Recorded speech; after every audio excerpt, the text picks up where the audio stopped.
Nei hao. My name is Foung Chow You, but I'm better known as Jimmy Chow. I was born in Fiddletown, October of 1885. I speak regular English and am the only man of Chinese lineage to be buried in Fiddletown's public cemetery. I'd like to share with you a bit of Fiddletown's history.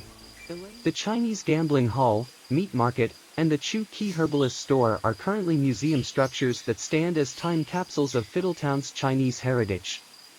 The gambling hall, with an upstairs populated by sing-song girls, was directly across the street from the Chu Ki store.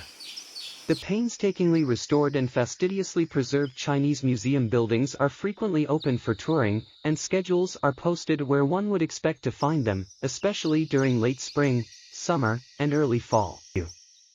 I'm Jimmy Chow.